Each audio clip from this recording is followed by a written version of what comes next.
से डाइवर्ट करने के लिए हम यहां से बजट पे बात करते, वहां से हिजियानी आवाजें लगाई जाती। हम यहां बजट पे बात करते, वहां से 92 के बारे में बात की जाती। हम यहां बजट पे बात करते, वहां से बोरीबंद की बात की जाती। हम यहां बजट पे बात करते, वहां से दहशतगर्दी की बात की जाती। तो सर आप लोग ये कहते हैं कि मिल के चलो, हाथ मिला के चलो, हाथ थाम के चलो, प्यार की बात करके चलो।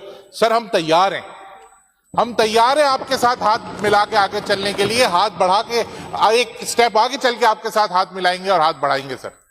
सर हम भी समझते हैं कि हमें साथ रहना है, साथ चलना है, और इस मुल्क की बका, इस सूबे की बका, इस शहर की बका हमारे आपके ताल्लुकात की बेहतरी में। न पहले लड़ाई से किसी का फायदा हुआ है, ना आज लड़ाई से किसी का फायदा होगा। लेकिन सर अपनी तकरीर को आगे ले जाने से पहले मैं एक बात कहना चाहूं जो मैंने आपसे कही थी कि हमारे एमपीए ने यहां से एक बात की, नसीर ने, जिसमें उन्होंने शेरी रहमान साहिबा की साहबजादी और जागरानी साहब के साहबजादे का जिक्र किया था। तो सर ये सोशल मीडिया पे फैली हुई कुछ फेक न्यूज की वजह से उन्होंने ये बात की, जिसपे मैं इतनी हिम्मत रखता हूं कि इस ऐवान में सबके सामने खड़े होके उस पे पूरे ऐवान से माजरत चाहता हूं। सर इसी तरह से कुछ अरसे पहले एक फेक वीडियो हमारे डिप्टी स्पीकर के नाम से फ्लोट की गई। इसी तरह से किरण मसूद के साहबजादे के बारे में एक फेक प्रोपेगेंडा सोशल मीडिया पे किया गया।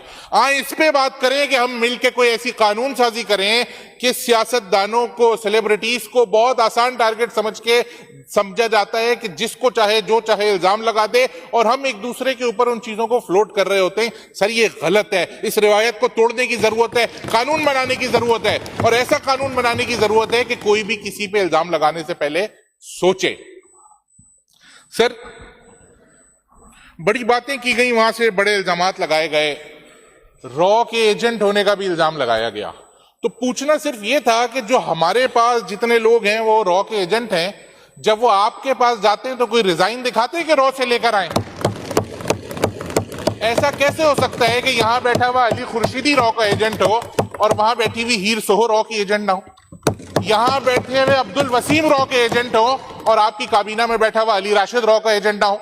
ऐसा कैसे हो सकता है कि नजम मिर्जा रॉ का एजेंट हो और सुमैता अफजाल रॉ की एजेंट ना हो?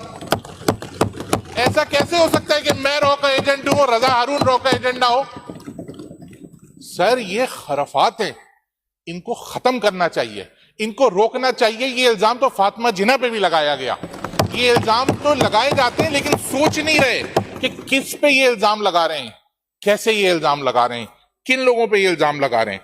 सर वहां से जो तकरीर की गई उनमें सबका जवाब देना तो मैं नहीं समझता कि इट्स नॉट वर्थ के सबके बारे में बात की जाए। लेकिन एक बात बताएं कि सूबे की जब बात की जाती है तो उसको क्यों गद्दारी से जोड़ दिया जाता है? एक चीज जो आईने पाकिस्तान में लिखी है, सूबे को गद्दारी कहना आईने पाकिस्तान के सेक्शन 2 क्लॉज 239 सेक्शन 4 से गद्दारी है, आईने पाकिस्तान से गद्दारी है। सर सिंध को बेहतर करना है तो सिंध से सिस्टम का खात्मा करें। बात करते हैं सिंधु दरिया के पानी की। सर सिंधु दरिया का पानी इस शहर में टैंकरों में बेचा जा रहा है, उसको रोकें, हम आपके साथ खड़े। सिंध का नाम जिस इदारे सिंध बिल्डिंग कंट्रोल अथॉरिटी के साथ लगा हुआ है, वहां सिस्टम बैठा हुआ है, वहां प्राइवेट लोग बैठ के सिस्टम चला रहे हैं। सर वहां कहां चली जाती है सिंध की हुर्मत? या सिंध को जोड़ना सिर्फ अपने आप को मजबूत करने के लिए? सर यहां पे बैठे हुए वजीर, वहां बैठे हुए अफसरान के तबादले नहीं कर सकते क्योंकि उनमें से आधे से ज्यादा सिस्टम को पैसे देके लगे हुए हैं। आप सूबे में पैरेलल सिस्टम चला रहे हैं और उसके बाद ये वाली बात करते हैं कि सूबे से मोहब्बत कर। हम करते हैं सूबे से मोहब्बत, लेकिन सर पाकिस्तान के कानून से ऊपर, पाकिस्तान के आईन से ऊपर कोई ऐसी बात नहीं है जो हमने यहां पे की हो। वहां से एक साहब ने कहा कि मैं नाम नहीं जानता मोअज़्ज़िज़ मेंबर का, उन्होंने कहा कि जब भी ये लोग ये वाली बात किया करें उसको एक्सपंज कर दें। अरे सर क्यों एक्सपंज कर दें? एक्सपंज कोई कहा गया कि कराची किसी के बाप का नहीं है, तो सर सिंध और सिंध असेंबली भी किसी के बाप की नहीं, ये यहां पे मौजूद मेंबर्स की है। एक्सपंज करें, पढ़ें, उसको एक्सपंज करने का रूल है। वो कहता है कोई डेरोगेटरी रिमार्क्स हो तो उसको एक्सपंज करें, कोई अनकॉन्स्टिट्यूशनल बात हो तो उसको एक्सपंज करें। किसी की मर्जी और मंशा पे कुछ एक्सपंज नहीं किया जा सकता। सर देखें, बात की गई कि दोस्ती क्यों नहीं की, हाथ मिला के क्यों नहीं चला गया, हाथ बढ़ा के क्यों नहीं चला गया। सर सबसे पहले इस बात को समझने की जरूरत है, जैसे मैंने पहले कहा कि तारीख को तसलसल से देखने की जरूरत है। कराची के दौर का अगर मैं गलत हूं तो मुझे बताइएगा, सबसे पुरअमन दौर था 92 मई से 92 जून, 90 मई से 92 जून, उन 2 साल के अखबारात निकालें, बताएं उसमें कोई कत्ल हुआ हो, उसमें कोई बोरी मिली हो, उसमें कोई ऐसा वाकया हुआ हो। आप लोगों ने सर क्यों 92 का ऑपरेशन किया हमारे खिलाफ? आप लोग इस्तेमाल हुए उसमें। उस वक्त क्यों नहीं आपने ज़िया अंजाज जैसे किसी वजीर दाखिला को बिठाया? आपने क्यों नसीरुल्लाह बाबर जैसे आदमी को बिठाया जिसने हमारे घरों में घुस के चादर और चारदीवारी के तकद्दुस को पामाल किया? उसने हमारे बच्चों का कत्ल किया। हम कैसे आपके साथ आगे चलेंगे सर? हम कैसे आपके साथ हाथ मिलाएंगे? हम इसके बावजूद तैयार हैं सर। हम कहते हैं कि ये चीजें क्लियर होनी चाहिए, ये फैक्ट्स सही तरह से आपको रखने चाहिए, इनको मानना चाहिए। सर ये एक तस्वीर है, इसमें खवातीन, ये अखबार की तस्वीर है सर, ये देखिए, आपकी तवज्जो चाहिए, इसमें खवातीन नमाज जनाजा पढ़ा रही हैं। सर आप लोग कहते हैं कि शहीद हुए, ये सिर्फ कोरंगी, ये नजम मिर्जा यहां बैठे ना, इनके सेक्टर के शोधा की लिस्ट अगर ये यहां पे दे दें तो सर मैं कहता हूं इतनी बड़ी लिस्ट तो पूरी पार्टी के पास आपकी नहीं होगी। मैं कहता हूं शोधा सबके काबिल एहतराम है। ऐसा कैसे हो सकता है सर कि उजरती कातिलों से आप मेरे बच्चे मरवाएं और मैं आपसे हाथ मिलवाऊं? सर कौन से पुलिस वालों को इस्तेमाल किया? सर राव अनवर जैसे लोगों को इस्तेमाल किया, जिन्होंने उसके बाद जो जबान आसिफ जरदारी साहब के लिए इस्तेमाल की, वो मेरी तहजीब नहीं है कि मैं दोहराऊं। उसके बाद सर आगे बढ़ते हैं, 2008 आता है, एक दूसरे को हम लोग खुशहाली की बातें करते हैं और ये नारा लगता है कि सिंध में अब खुशहाली आई, सिंधी महाजिर भाई भाई। उसके बाद आप जुल्फिकार मिर्जा को लॉन्च कर देते हैं हमारे खिलाफ, आप लोग दोबारा इस्तेमाल होते हैं। सर चौधरी शुजात साहब का बयान नेशनल असेंबली के फ्लोर पे मौजूद है, जिसमें वो कहते हैं कि हमने एमक्यूएम के 28 लोगों को मार के मारगला की पहाड़ियों में दफना दिया। सर उन्होंने किसको इस्तेमाल किया? उन्होंने नसीरुल्लाह बाबर को इस्तेमाल किया, उन्होंने आपकी हुकूमत को इस्तेमाल किया, उन्होंने आपके उस वक्त के पुलिस वालों को इस्तेमाल किया। सर स्पीकर साहब आपकी तवज्जो इस बात पे भी चाहिए कि जो बोरी बंद की बात की जाती है, मैं आपको लिस्ट देता हूं सर, हम तो विक्टिम है बोरी बंद के। उन बोरियों में से लाशें हमारे लोगों की निकलती थी, वजीर दाखिला आपका था। इसका मतलब यह है कि आप उस वक्त भी कानून मैनेज नहीं कर सकते, आप आज भी कानून मैनेज नहीं कर सकते। एक और आपका वजीर दाखिला था जिसके दौर में लियारी में सरों से फुटबॉल खेला गया है, जो खुल के कहता था कि 3 लाख लाइसेंस हमने शादी में फायर करने के लिए नहीं दिए। सर उसका मकसद क्या था? हम कैसे आपके साथ हाथ मिलाते, कैसे आपके साथ आगे बढ़ते? सर ये सारी चीजें हो रही थी, ये सारे वाकयात हो रहे थे। सर जिनको आप लंगड़ा लूला अंधा काड़ा कह के मजाक उड़ाते हैं, वो मेरी कौम के हीरो हैं, वो अपनी मां के पेट से दहशतगर्द पैदा नहीं हुए थे। सर आप मुझे बताएं, ये जो तस्वीर है, ये जिस मां के बेटे के साथ ये हुआ होगा, उसके बाकी रिश्तेदार क्या करेंगे? वो किससे जाके इंसाफ मांगेंगे? सर ये जानवरों के साथ नहीं होता मुहज्जब माशरों में, ये आपके दौरे हुकूमत में हुआ है। आपके दूसरे दौरे हुकूमत में सरों से फुटबॉल खेली गई है। सर इस पे बात करें, हम तो इसके बावजूद आपके साथ बैठ के प्यार मोहब्बत की बात करने के लिए तैयार हैं। हम तो इसके बाद भी चाहते हैं कि आपके साथ बैठ के मामलात को आगे लेके चलें। जी सर अभी तो इफ्तिखार साहब मौजूद नहीं है सर। पार्लिमानी लीडर की अगर नोटिफिकेशन है तो मैं दे दूं। नहीं इफ्तिखार साहब नहीं है तो उनका टाइम आप वाइंड अप कर, जी जी प्लीज आप वाइंड अप कर।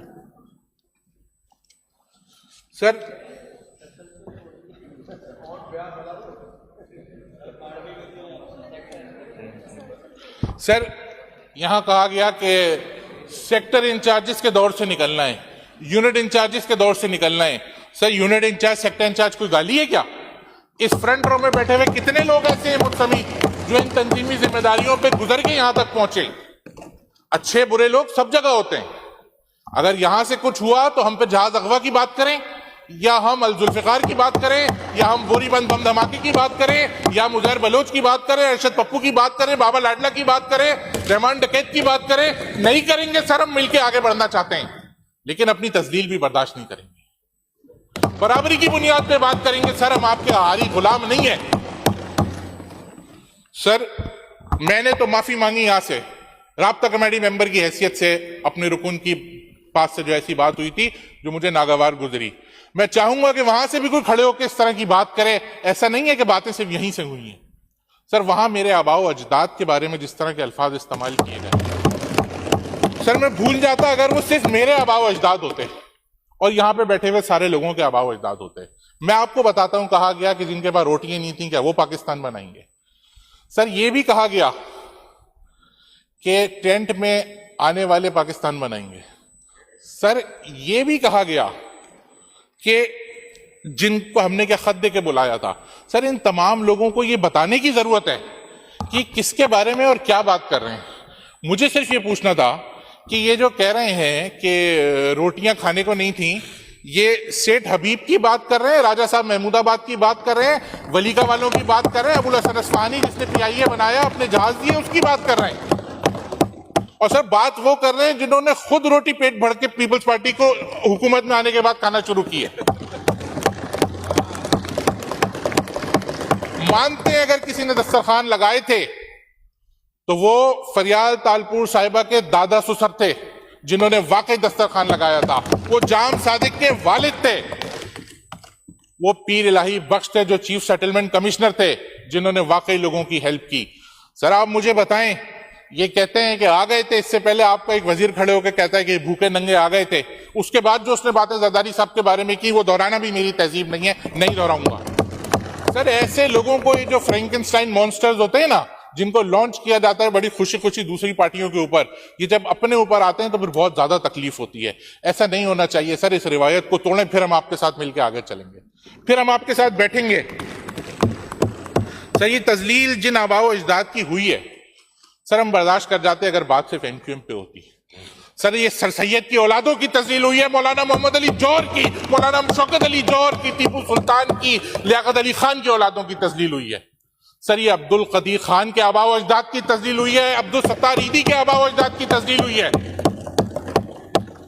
सर ये राशिद मिन्हास के आबाओ अजदाद की तजलील हुई है, MM आलम के आबाओ अजदाद की तजलील हुई है, ये उस विंग कमांडर हसन के आबाओ अजदाद की तजलील हुई है जिसने जहाज गिराया था अभिनंदन का। सर कैसे जाने दें सर। सर हमें बेजमीनी का ताना देते हैं। सर इनको तारीफ पढ़ाएं। मैं यहां खड़े होकर तारीफ करूंगा कुछ तकरीर जो वहां से की गई, बहुत अच्छी तकरीर थी। वजीरों ने वजीरों की तरह की। मुकेश चावला की तकरीर अपने महकमे पे थी, शायद अच्छा बुरा जैसा भी है काम तो हो रहा है। अली हसन जरदारी की तकरीर अपने महकमे पे थी। सर सरदार शाह ने तकरीर की महकमे पे नहीं की, लेकिन प्यार मोहब्बत की बात की। जाम खान शोरों ने तारीख गलत बताई, लेकिन मैं फिर भी कहूंगा कि तकरीर अच्छी थी।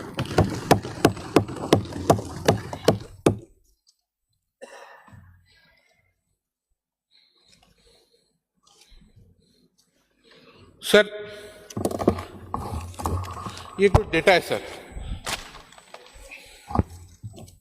सर ये बातें मुझे लगता है जिन लोगों ने की है ना, वो तारीख पाकिस्तान से वाकिफ नहीं है। वो समझते हैं कि पाकिस्तान हादसाती तौर पे बना है। ऐसा नहीं है सर। पाकिस्तान 190 साल जद्दोजहद के नतीजे में बना है।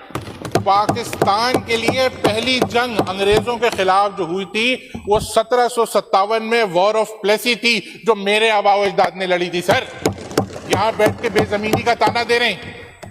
सर मैं कैसे आपके साथ आगे चलूं जब आप मेरे आबाओ अजदाद की तजलील कर रहे हैं, पाकिस्तान बनाने वाले के आप आबाओ अजदाद की तजलील कर रहे हैं। सर मैं रिक्वेस्ट करूंगा आपसे कि आप उन अल्फाज को हदफ करें जो यहां पे इस्तेमाल किए गए। सर उनको एक्सपंज करें।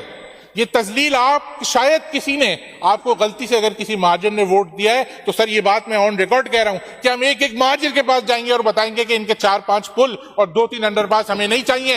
ये देखो तुम्हारी शनाख्त पे सवाल उठाते हैं और तुम्हारे आबाओ अजदाद के बारे में क्या सोचते हैं। जुल्फिकार शाह को जिन महाजिरों ने वोट दिया है हम उनको भी ये बात बताएंगे। सर ये ताज हैदर के आबाओ अजदाद की तजलील है, ये शैला रजा के आबाओ अजदाद की तजलील है, वाइंड अप कर लें।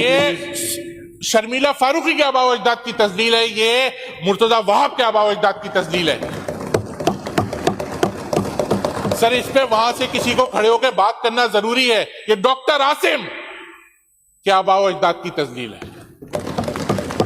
सर कैसे कोई आपके पास आएगा, और शर्म आनी चाहिए उन लोगों को सर कि जिनके आबाओ अजदाद की तजलील हो रही थी और वो यहां बैठ के टेबलें बजा रहे थे। इस असेंबली में भी महाजिर मौजूद है सर। सर ये सादिया जावेद के आबाओ अजदाद की तजलील है, ये आसिफ मूसा के आबाओ अजदाद की तजलील है।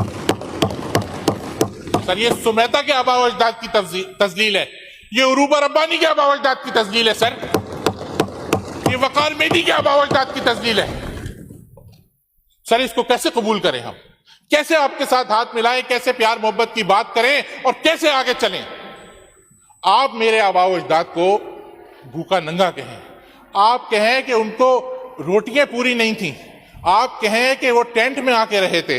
सर हमने पहले कहा था कि हम अपने अभी 140 पे बात करनी है सर, उस मास्टर प्लान पे भी बात करनी है जो वजीर आला साहब ने अपने साइन से गजट किया था और फिर गायब 17 मिनट हो गए हैं आपको सर। थोड़ा सा टाइम आपका और चाहिए। ये देखें 17 मिनट रिसर्च करके मेहनत करके ऐसे ऐसे जय्यद सदा शाह जैसे और जाम खान शोरो जैसे लोगों की तकरीर का जवाब देना है सर, थोड़ा सा तो टाइम दे दें सर। हम वाइंड अप कर लें प्लीज, वाइंड अप कर लें सर। हम अपने हिस्से का पाकिस्तान साथ लाए थे।